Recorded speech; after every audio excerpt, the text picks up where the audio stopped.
ガンダムといえば作品の中心を担うシリーズの象徴ともいえる機体です。ただどんな機体をガンダムとして定義するかに関しては未だに議論の的になっています。特に宇宙世紀ガンダムに関しては時代によってその定義が異なっているケースも多く、ガンダムの名前がついていたり、見た目はガンダムそのものなのにガンダムと呼べないと解釈できる例も珍しくありません。またガンダムの名前がついていないものの作中の人物にはガンダムと呼ばれている機体があるのも議論を難しく知っている要因でしょう。そこで今回は宇宙世紀におけるガンダムの定義を各時代のガンダムと呼ばれた機体から考察していきます。なお本動画はこの機体はガンダムだ、またはガンダムではないと断定するものではありませんのでご注意ください。ガンダム、まず RX78 の2ガンダムです。見た目も設定もまごうことなきガンダムの原点です。ザクを圧倒的に凌駕する機体性能、ニュータイプとして覚醒していくアムロの技量と活躍、本機の白い悪魔として恐れられるほどの活躍がなければ後世にガンダムの名を冠した機体がこれほど生まれることもなかったでしょう。まさに世の中にガンダムとニュータイプの価値を知らしめた原点の機体です。定義も何も関係なく誰しもが見てガンダムと呼ぶ伝説のモビルスーツ、その後に現れた機体が本機の特徴をもってしてガンダムの名を冠したり、そう呼ばれてきました。 B ガンダム、そんなガンダムにあやかろうとした機体が一年戦争時にはすでに現れています。それが B ガンダムです。正式名称は機動戦士 B ガンダム。本機は漫画クロスボーンガンダムスカルハートのバカがボールでやってくるに登場する機体で、ウモンサモンがガンダムの活躍にあやかるためガンダムの顔を模した装甲をボールに貼り付けた機体となっています。つまりただのハリボテ機で、名前はガンダムでも性能と見た目に関してはボールそのものですが、当時はジオン側にガンダムの脅威が広まっていたため十分な威嚇効果を発揮していました。さらにガンダムへの恐怖心を利用してリックドムを6機撃墜する戦果を挙げ、ガンダムが戦場に与える影響を知らしめたという意味ではガンダムの名を背負うのに恥ずかしくない機体とも解釈できます。しかしどんな活躍をしていてもおそらく多くの人がいやただのボールやんと突っ込みたくなるはず。宇宙世紀においてガンダムと定義するか否かにおいては性能、見た目、活躍の3点が重要な観点になるのではないでしょうか。陸戦型ガンダム、本機は RX78 を開発する過程で生まれた要求スペックに満たない型落ちパーツや不採用部品を用いて生産された機体となっています。見た目、性能、さらにガンダムのパーツを組み上げられた事実からガンダムの名を冠するのは必然とも言えるでしょう。ただ活躍という観点からすれば原点となったガンダムのように悪魔と呼ばれるほどの活躍を見せたわけではなく、作中ではジオンの量産機にやられてしまう場面も少なくありません。そのため時代を象徴するような活躍を果たす唯一無二の機体ではなかったという意味ではガンダムに該当する機体ではないのかもしれません。ただ逆にオリジナルにはない泥臭さや神格化された機体ではなく、ガンダムもあくまで数ある兵器の一つとして扱った本機はガンダムの解釈を広げるのに一役買った機体であることは疑いようもないでしょう。ガンダム EG8、本機は作中で損傷した白アマダの陸戦型ガンダムを陸戦型ジムやジャンクパーツ等を用いて回収を行った機体となっています。いわゆる現地回収機で正式に生産された機体ではなく、名前もエクストラ08、つまり08小隊特別機という形式的なものです。見た目に関しても特徴的な V 字アンテナが失われており、ガンダムらしさはあまり感じられません。ただベースが陸戦型ガンダムであり、ガンプラ等ではガンダム EG8 と呼称される機体です。なお08小隊には頭部を破損してジムヘッドに交換した陸戦型ガンダムも登場しますが、頭部がガンダムでなくなっても公式表記は陸戦型ガンダムジム頭とされていました。そのため08小隊におけるガンダムは見た目よりもベースとなった機体やパーツ重視でガンダムの名を与えているとわかります。物語の舞台がアムロが伝説を残す前だったので、白い悪魔に基づいているのではなく、生産の際にガンダムのパーツを使って生産したんだから同じ名前を与えようという背景だったと考えられます。ブルーディスティニー。一方で、ガンダムのパーツを使っているのに、ガンダムの名を与えられていない機体も存在します。それがブルーディスティニーです。エグザムシステムを搭載した本シリーズは、型式番号の RX79BD が示すように、ベース機に陸戦型ガンダムを使用しているものの、ガンダムの名前は与えられていません。また、1号機に関しては、ジムをベースに開発したものの、機体がシステムの要求スペックに満たなかったため、システムを内蔵したジムの頭部だけ陸戦型ガンダムに移植したという経緯なので、陸戦型ガンダムジム頭と同じ要素を持つ機体なのですが、ジムヘッドとは異なり、公式のガンプラ表記ではガンダムと記載されていません。ちなみに、当初セガサターンで機動戦士ガンダムガイデンザ・ブルーデスティニーが発売された当初、1号機はジム・ブルーディスティニーとも呼ばれていました。もし、陸戦型ガンダムの例を参考にするのであれば、ブルーディスティニーもガンダムとなるはずですが、不思議なことに、ガンダムの名が付かない機体です。これは、機体をどう扱いたいかが反映された結果の可能性があります。つまり、本機では、ガンダムの名前よりも、エグザム搭載機という側面が重視されたため、表記上はガンダム扱いをしていないのかもしれません。もしくは、開発者視点で解釈するのであれば、ガンダムという他人の開発物の名前を冠するよりも、自身の発明品という証を残すため、オリジナルの名を与えたいと考えたのかもしれません。GP シリーズ。開発プロジェクト名である、ガンダム開発計画や、ガンダムのさらなる高性能化を目指すというコンセプトを踏まえれば、本計画で開発された機体に関しては、すべてガンダムと言っていいでしょう。また、3号機までは、その見た目を含めても、初代ガンダムの特徴をしっかり引き継いでいます。そのため、作中の活躍、性能、見た目どれをとっても、ガンダムの名にふさわしい機体と言えるでしょう。ただ、試作4号機を改修したガーベラテトラに関しては、元の中身はガンダムであるものの、外装は全くガンダムらしくないためか、本編でもガンプラでもガンダム表記はなく、公式からガンダムとして扱われていないと考えられます。ただ、本機がアナハイムからジオン残党であるシーマガラハウへ、密かに横流しされた機体という経緯を思えば、アナハイムエレクトロニクス側としてもシーマ側としても、ガンダムの名を与えても、両者間の関与を疑われるデメリットしかありません。つまり、開発元としても搭乗者としても、ガンダムとして扱おうとしていないため、ガーベラテトラは、ガンダムではないとも解釈できます。つまり、GP シリーズは、性能と見た目の両方が揃って、初めてガンダムと呼べるという事例だと考えられるのではないでしょうか。ガンダム TR1 ヘイズル。本機は、ガンダムの定義とは何かを問う代表的な機体となっています。本機は、ティターンズが、磁気主力機開発を目的とした TR 計画から誕生した機体であると同時に、ガンダムという存在が戦場に与える心理的影響を検証するための実験機という側面も持っています。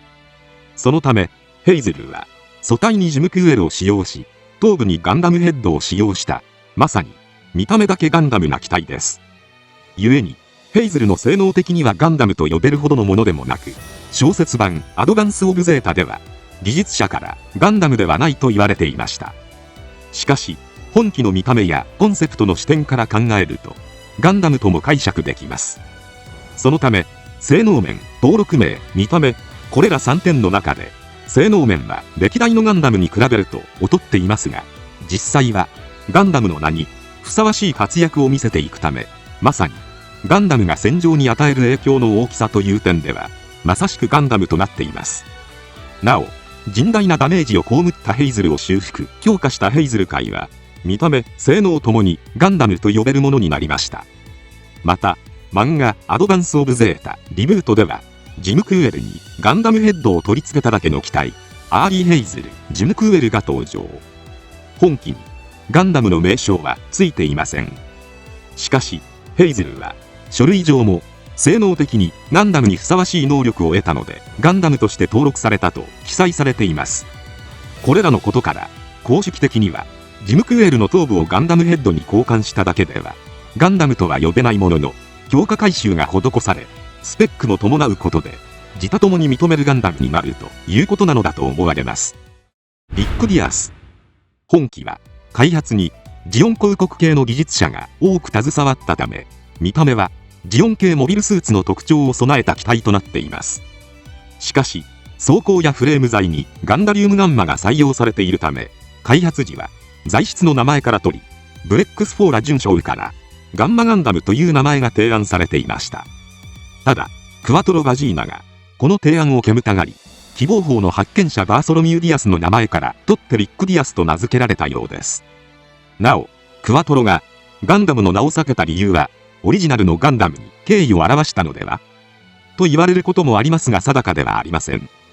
本機は GP シリーズを抹消させられたアナハイムエレクトロニクスが次世代のギリシャ文字ガンダムを作っていく過程で生まれた機体ですが、見た目はガンダムではないものの、開発側が積極的にガンダムの名を与えようとしている動きを見るに、当時のアナハイムエレクトロニクス社にとってはガンダムは見た目ではなく性能が高い機体に与える名前と解釈されていたのだと思われます。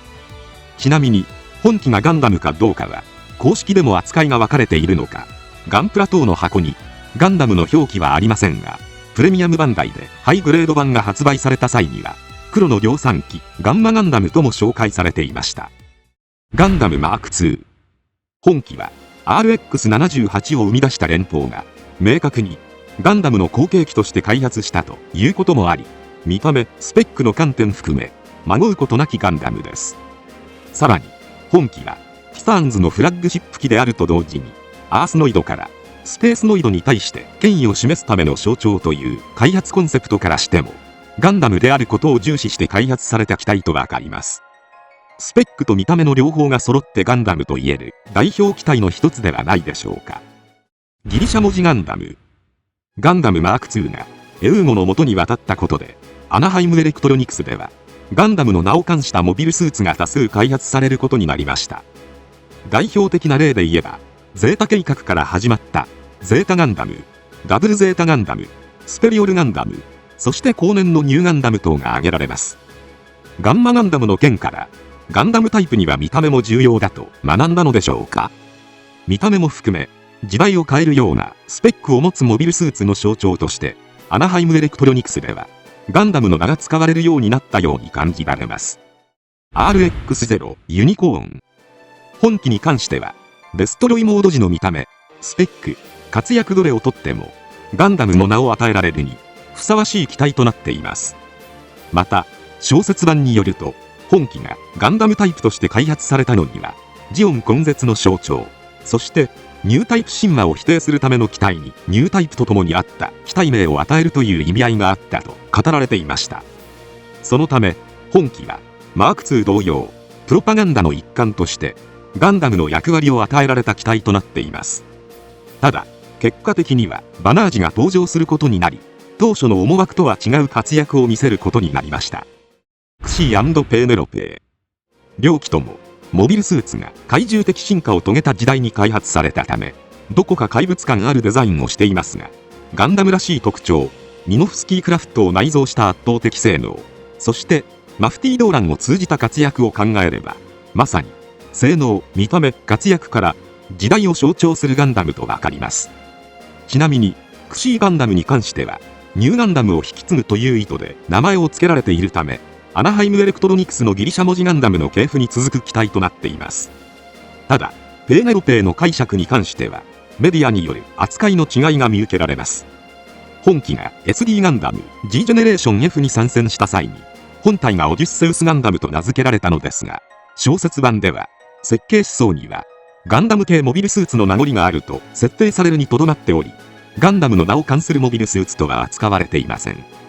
また漫画版ではガンダムの登場による反乱を恐れた上層部からの圧力でガンダムにしなかったとレーンが話している様子が描かれています。小説版ペーネロペーのデザインはガンダム感が少し薄めなので、性能が高くてもガンダムフェイスでなければそれはガンダムではないと考えられているのかもしれません。そのためペーネロペーは小説版準拠の設定か G ジェネ登場以降の扱いかどちらを重視するかによってガンダムかそうでないかの解釈が分かれるようです。フォーミュラシリーズ。まず F89 と F90 についてです。この2機のようにサナリーのフォーミュラ計画で生み出されたフォーミュラ系の機体はガンダムと定義するかどうかについてたびたび議論の的になります。というのも、本機は開発コード上にはガンダムの名前が与えられてはいないものの、見た目、スペックはガンダムの特徴を抑えているからです。また、F90 を開発したジョブジョンを含め、作中の人物からもことあるごとにガンダムと呼ばれており、敵兵から悪魔の力を持つガンダムと恐れられているため、敵味方への心理的影響という意味でも、まさにガンダムと呼べる存在感を持つ機体となっています。また、クロスボーンガンダムダストでは、F89 をベースにしたアンカーを見たフォントが、どう見ても立派なガンダムと語っていました。一方で、アッシュからは、フォーミュラ系も顔が似てるだけじゃ、と言及されているため、作中の人物からしても、フォーミュラ系は、開発コードに、ガンダムの名前は与えられていないものの、見た目がガンダムだからガンダムと認識しているようです。これだけガンダム呼ばわりされる F90 などに、開発コードとしてガンダムが与えられなかった理由としては、サナリーがガンダムという名前を付けたがらなかったというのが大きいと考えられます。漫画ガンダム F90 ファステストフォーミュラの作中では、ベルフがガンダムはアナハイムの商品ってことかと言った際、そうとは言えないけれど、ガンダムといえばアナハイムという風潮があると語られています。ここからアナハイムエレクトロニクスがさすがにガンダムという名称の商標登録をしているわけではなく、単にサナリー的には直近30年ガンダムを作ってきたアナハイムエレクトロニクスに対抗するためには、フォーミュラシリーズが実際はガンダムであっても機体コードにガンダムを含めたくなかったという意図だと思われます。つまりこの時代のガンダムとは、高性能、見た目がガンダムフェイス、時代を作る、この3点を満たす機体だと認識されているのだとわかります。またこの話を踏まえると、F91 もガンダムであるかどうかの答えが分かりやすいのではないでしょうか。本機は機体コードにガンダムが含まれていませんが、作中でレアリー艦長代行がかつてガンダムと呼ばれた機体に似ているからという理由でガンダム F91 と命名されました。つまりどう見てもガンダム。しかしサナリーがアナハイムエレクトロニクスへの対抗馬の一つとして開発した機体だったがために、開発上はガンダムという名称をつけず、見た人からガンダムと呼ばれていくパターンです。ちなみに小説版 F91 では、本機がガンダムの名前を与えられなかった理由として、開発チームの中ではガンダムの名を付与する案も出ていたものの、サナリーという正規の開発研究チームによって開発された機体にふさわしくないと却下されたことが語られています。しかし一般人からは、連邦軍の中で最強のモビルスーツに与えられるもの、モビルスーツの原点と宇宙世紀用120代になってもガンダムの名は好意的に認識されていました。つまりフォーミュラシリーズが作中でことあるごとにガンダムと呼ばれるのは、ガンダムが見せた活躍が確かに人々の心の中に残り受け継がれている証とも解釈できるのではないでしょうか。また F97 クロスボーンガンダムについてです。本機もサナリーの開発コード上はガンダムの名称は与えられていませんが、作中の人物からはことあるごとにガンダムと呼ばれており、クロスボーンヴァンガードでもガンダムとして運用されていました。以降に登場する後継機も基本的にはガンダムと呼ばれているため、他のフォーミュラシリーズ同様、サナリーは開発上競合のアナハイムエレクトロニクスへの対抗意識からガンダム扱いしたがっていないが、戦場に立つ者にとってはガンダムという位置づけの機体になっていると考えられます。シルエットフォーミュラ。本計画はアナハイムエレクトロニクス主導のもと行われているため、生み出されたガンダムタイプは基本的にガンダムの名称が与えられています。例えばシルエットガンダムの場合、開発コードはガンダム RXF91 と記載されています。特にネオガンダムはアナハイムガンダムの集大成とされており、前述のガンダムはアナハイムエレクトロニクスの技術の象徴という認識を尊重するのであれば、ガンダムと名付けられてしかるべき機体と言えます。ちなみにシルエットフォーミュラ計画はサナリーのフォーミュラ計画の情報を盗用または情報によって得た資料に基づき進められました。そのため本計画で生み出されたガンダムタイプは、開発コードにガンダムがつかないサナリーの F90 および F91 のデータを盗用して作られたアナハイムエレクトロニクス社製のガンダムというややこしい存在となっています。ビクトリーガンダム。本機はリガミリティアがザンスカール帝国に対抗するためのモビルスーツ開発計画ビクトリープロジェクトで生み出された機体で、名称にもしっかりガンダムの名が与えられています。また作中においてガンダムタイプは巨大体制に対する反抗の象徴として扱われているため、リガミリティアにとってもザンスカール帝国にとっても本機がガンダムの名を冠していることには大きな意味があります。またリガミリティアにはアナハイムエレクトロニクスとサナリー両方の出身の技術者が関わっているため、性能、見た目、開発背景全ての点から正当なガンダムの系譜にある機体となっています。ということで以上、宇宙世紀のガンダムについてでした。こうしてガンダムと呼ばれた機体とそうでない機体の背景を見ていると、基本的にガンダムとは一年戦争時のガンダムの活躍から見た目、性能、活躍の3点が揃った機体を指す名前として一般に定着したと考えられます。そしてアナハイムエレクトロニクス社が自社の技術の結晶ともいえる機体にガンダムのコードを与えるようになってから、ガンダムが時代を象徴する活躍を続けたことで、ガンダムイコール伝説的な活躍をするモビルスーツという認識がより浸透していったのでしょう。そのため開発コードや中身にかかわらず、これらの要素を満たした機体はガンダムと呼ばれるようになっていったと考えられます。ただメーカーや軍上層部の視点からすれば、グリプス戦役以降ガンダムイコールアナハイムエレクトロニクスの商品名というイメージが定着していったのでしょう。アナハイムエレクトロニクス社としても GP 計画の頃から高性能な機体を作る際の指針としてガンダムという機体は据えられており、以降もアナハイムエレクトロニクス社を代表する機体にその名前を好んで付けています。ただサナリーが連邦モビルスーツの開発を担当するようになってからは、障害型機の主力商品名であることや正規軍から外れた部隊の兵器というマイナスイメージからガンダムの名は開発コードに取り入れられなくなりましたが、そもそもガンダムはアナハイムエレクトロニクスの商標ではないので、世間ではガンダムの名は好意的に受け止められ受け継がれ続けたと考えられます。こうして最初は兵器の名前でしかなかったガンダムはいつの間にか人々にとって願いであり希望であり、そして象徴となる機体を指す名前となったのではないでしょうか。今回は以上となります。チャンネル登録されるかはお任せいたしますので、もしよければもう一本動画を見ていただければとても嬉しいです。最後までご視聴ありがとうございました。